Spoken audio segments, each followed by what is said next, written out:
So do you recognize some of these hitters? Some of them have changed unis, or one of them at least. Mookie Betts, he's on the Dodgers now. Nolan Arenado's in the middle. Mike Trout. Okay, notice the pinstripe on the side of their leg and how it connects up into the belt. Notice the positioning of where that is. Pelvis is already starting to open. All these hitters are at toe touch or pretty close to toe touch. Notice the numbers on their back. Now the righties, because the camera in the major leagues isn't straight on center field because you got to see the pitcher and the hitter, so it's slightly off center towards left, okay? So your righties, you're going to see probably more numbers than you would see lefties doing the same degree of rotation. So this started off as showing numbers is what we called it. And we'll talk in a little bit how we've refined it to creating neck pressure. But notice these. And then these hitters, so swing experiments, results of the big three. So the first of the big three is showing numbers. When I used the ZEP back in the day, now ZEP is turned in, Blast Motion is taken over in Swing Tracker. So when I did about 2-3 experiments showing numbers, we found that out of 100 swings not showing numbers and 100 swings showing numbers, that bat speed was increased on average by 4 to 6 miles an hour. That's bat speed. Bat speed is the close cousin to ball exit speed. They aren't the same, but they're like first cousins. So without bat speed, ball exit speed probably is not going to be there. We got to be able to swing the bat somewhat hard in order to get the ball coming off the bat as fast. Here are 3 others. You can probably notice these ones. Again, jerseys might have changed. JD Martinez on the left. You have Aaron Judge in the middle, and you have Altuve on the right.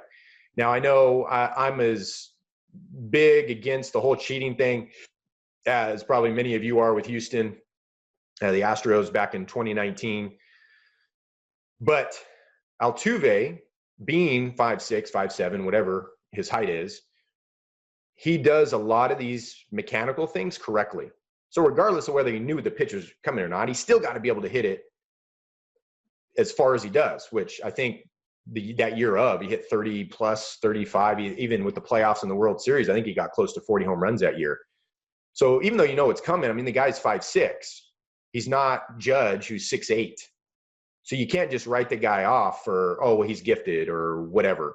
There's a lot of things that he's doing in his swing that are very, very, very effective when it comes to spinal engine mechanics. So that was showing numbers. The second part, the third part. We're going to get to the second part of the big three, and the second one of the big three. But the other one is we call hiding the hands from the pitcher. So a lot of times what you'll see is at the start of the swing, you'll see the hitter's hands. And then by toe touch, as you can see, all 3 of these hitters are pretty much at toe touch or right at toe touch. You're not seeing their hands. They're hiding them. Yeah, you can see Judge is kind of behind his head over here. Altuve same. JD Martinez behind his head. But from where they start with their hands, where their hands are at, before the pitcher starts or gets in the windup, to when they're at landing, there's this move of the hands to go back. And it's not towards the catcher. It's actually back at an angle behind the hitter's heel or over the hitter's back heel. That's where the hands need to go. So we see this idea of hiding the hands. Now in the swing experiments with that, we found between a 1 to 3 mile an hour average increase in bat speed with hiding the hands versus not hiding the hands. Okay, and then the second one we'll talk about here in a second. It's called downhill shoulder angle. But I wanted to go into the 3 basic principles of locomotion. This was the article. There were 3 books that ruined my life when it comes to hitting, in a good way. The first one I mentioned was Thomas Meyer's book, Anatomy Trains. The second one was called Dynamic Body by Dr. Eric Dalton, D-A-L-T-O-N, I think. Dr. Eric Dalton. It was a collaboration of different authors that were all along the same lines of springy fascia, spinal engine, and locomotion, that kind of stuff. And in that book, Dynamic Body, I found Dr. Serge Grakovetsky's book, The Spinal Engine. So this is out of the spinal engine, the little thing on the right, which he's talking about a pitcher, and talking about side bending, which is downhill shoulder angle. He talks about axial rotation, which basically means shoulders moving opposite of the pelvis.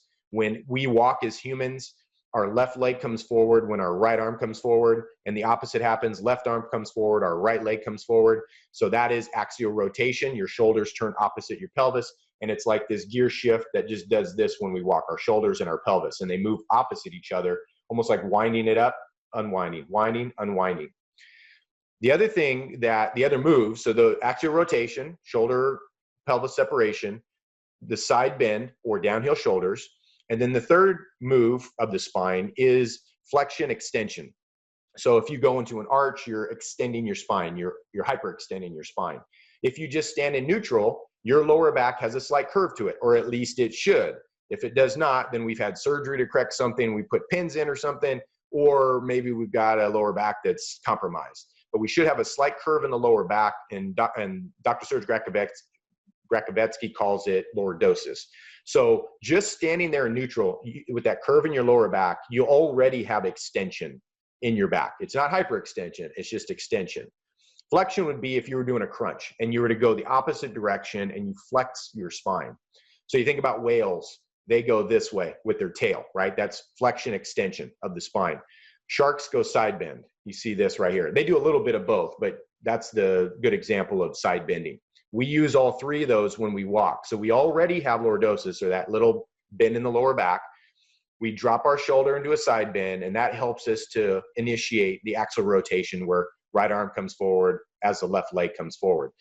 So the story that really got me with this was Dr. Serge had a patient, or had patient's probably a good name for him. You see this gentleman on the left. He was born without any arms or legs.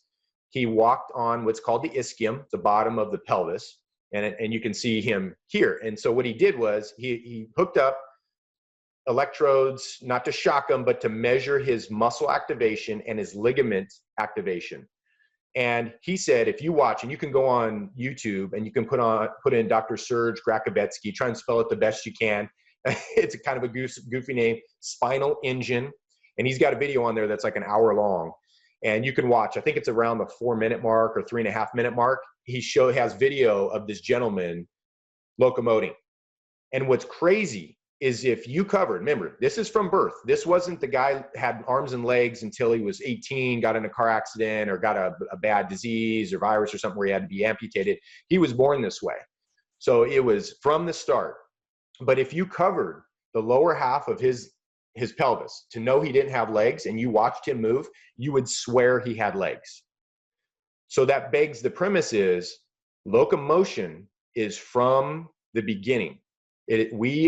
As we start going from baby crawling or rocking, crawling to standing to walking, we learn how to locomote this way. This is the best way how to locomote. So this gentleman really opened my eyes to, wow, there must be something here, and where it got me to reverse engineer the swing. So discover the springy fascia secret.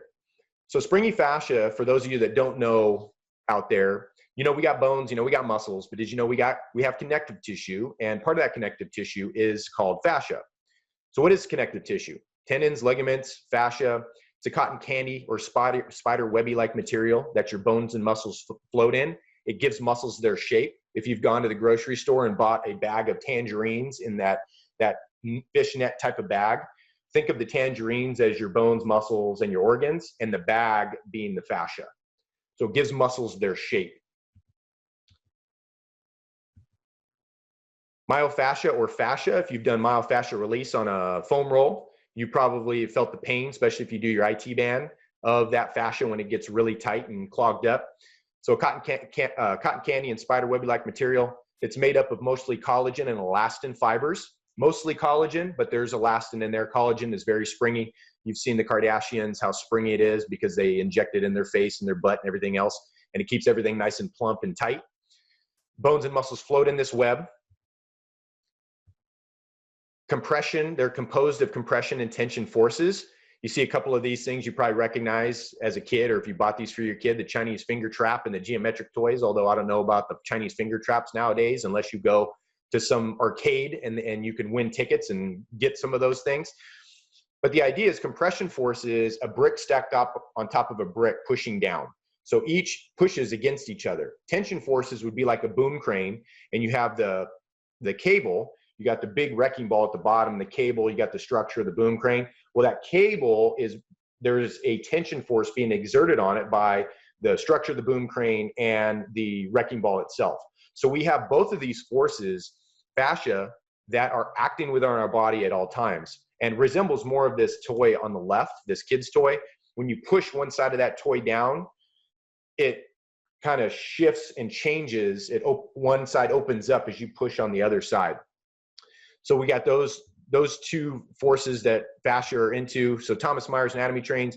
We have 3 different systems. According to him, we have the neural, which is brain spinal cord stuff, the fluid, which is your veins and your heart.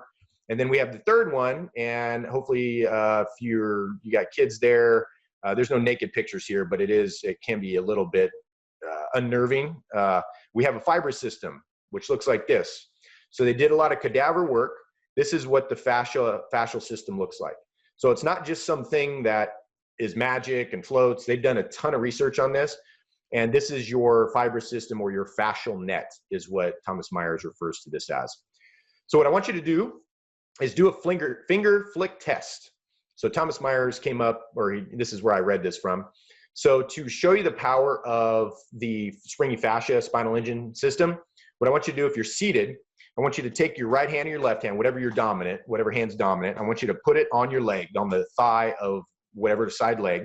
I want you to take your index finger, and I want you to just pick it up by itself and try and slam it as hard as you can on your leg. Do it 3 times. Pick it up, slam it. Pick it up, slam it. Now what I want you to do, so that's an example of muscle, using muscle to do it. Now we're going to use only the ligament. So I want you to take your opposite hand, pull the right finger, or my right finger, pull your index finger back as far as you can, and let it snap against your leg. You might be able to hear it on the camera or on the computer. 3 times, okay?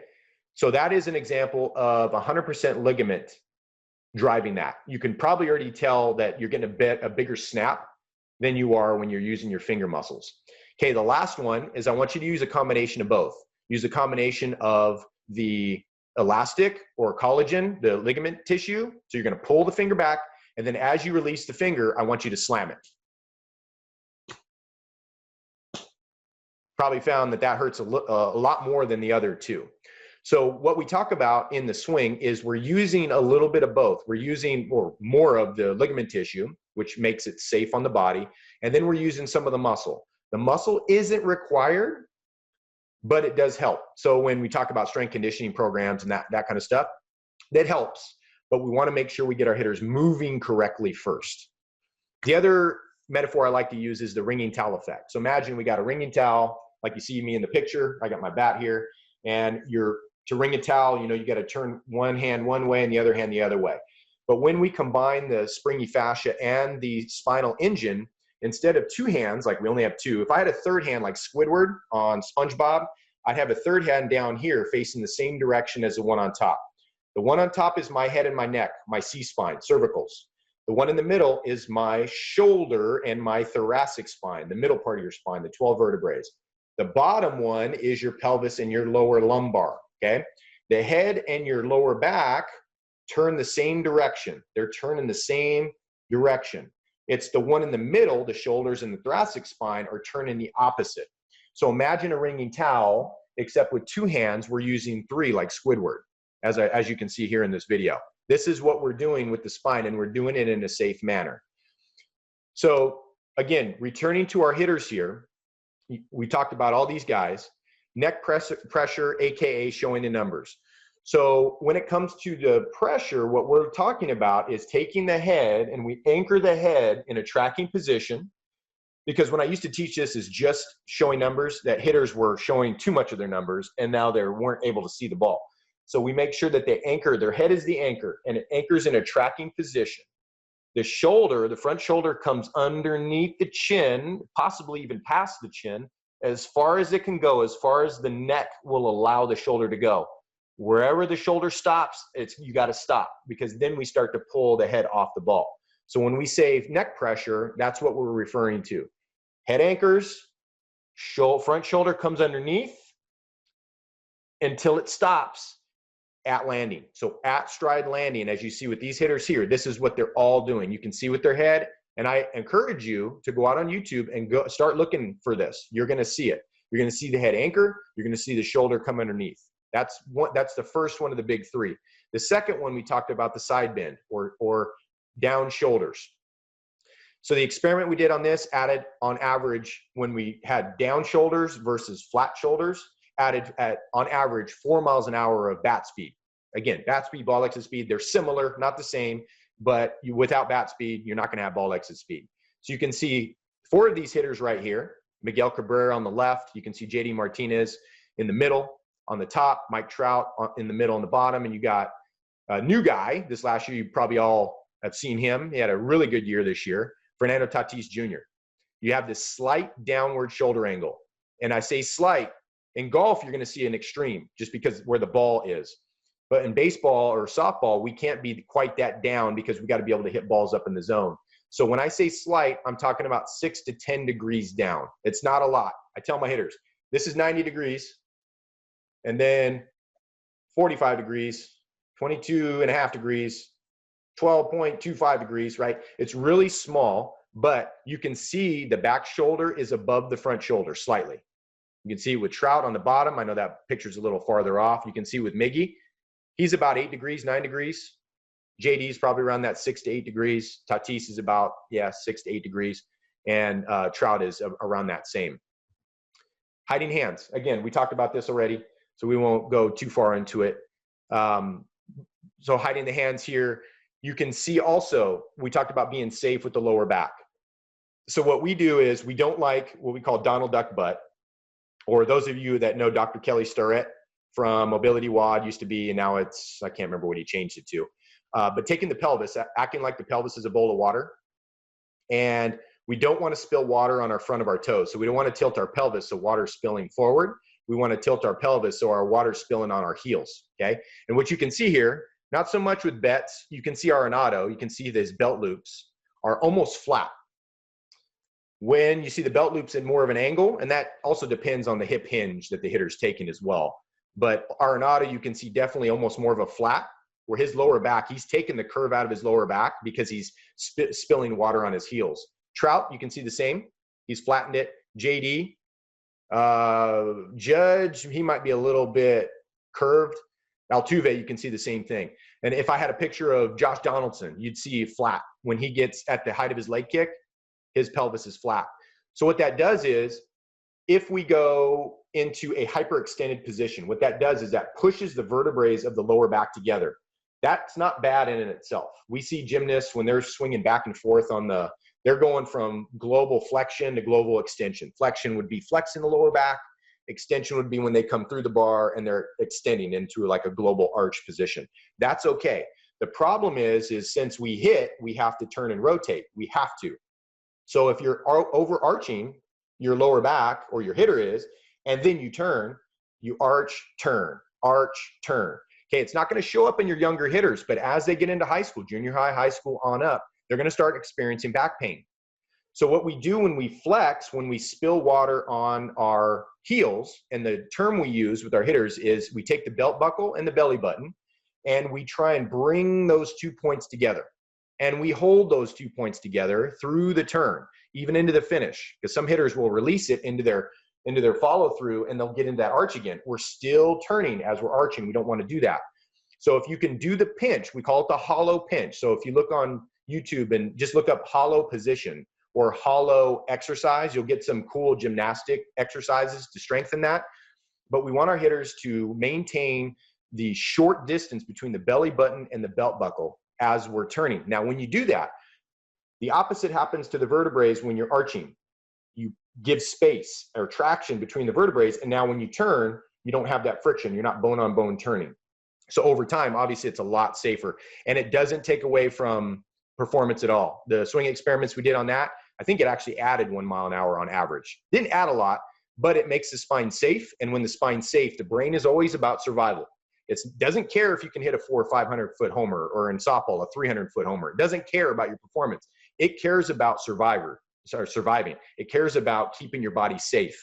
And if there's an issue with your lower back or your knee or your ankle or your shoulder, it's going to say, you know what, Neil, I can't let you go 100% on your swing performance. I have to cut you down about 80%, depending on the severity of the issue. So Neil was talking about his lower back was was hurting him in the golf.